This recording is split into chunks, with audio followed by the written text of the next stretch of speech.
Pronto, partita! La gara riservata alla categoria dei cadetti. 2 giri grandi, 2000 metri, davvero tanta fatica li attende. Buon Emiliano, prendi il camminone. Vai al centro, dove piede, dai.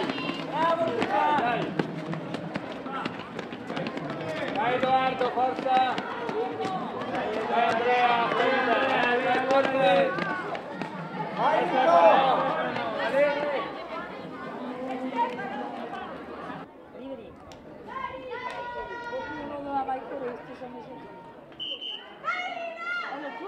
Dai, via, vai! Vai, bravo, via!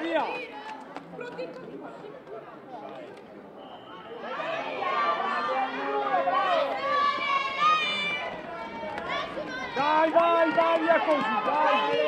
Dai, Gabriele!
Dei cadetti per quanto riguarda la prima posizione, eccolo là in fondo, sta sopraggiungendo per la sua brillatissima vittoria e titolo di campione provinciale di corsa in montagna il pettorale numero 308 Rino Asani Cermis Masicavalese.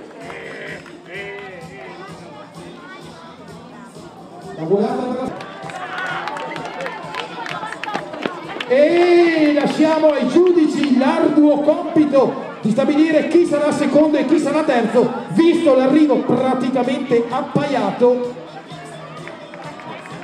Dovrebbe essere il portacolori della 5 Stelle, mi dicono, in seconda posizione. Dunque vittoria per Rino Rosani del Cermis, in seconda posizione l'atleta della 5 Stelle che ha vinto la volata.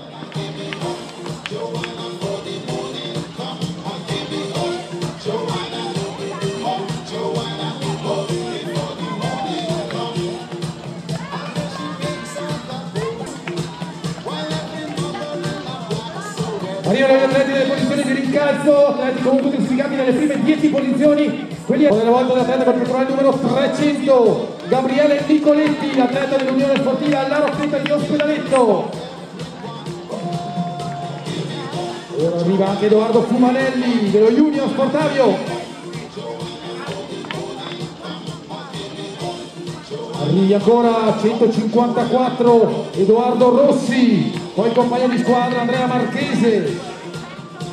Arriva poi Edoardo Foradori, quindi col numero 301 un altro atleta della Rocchetta, Samuele Rizza, e quindi col numero 153 Lorenzo Pasquali, e tanti altri atleti che ancora devono sopraggiungere. Rinnoviamo l'invito alle atlete della categoria allieve a prepararsi in zona partenza. La prossima partenza, la prima, quella riservata alla categoria delle allieve, portarsi alla partenza.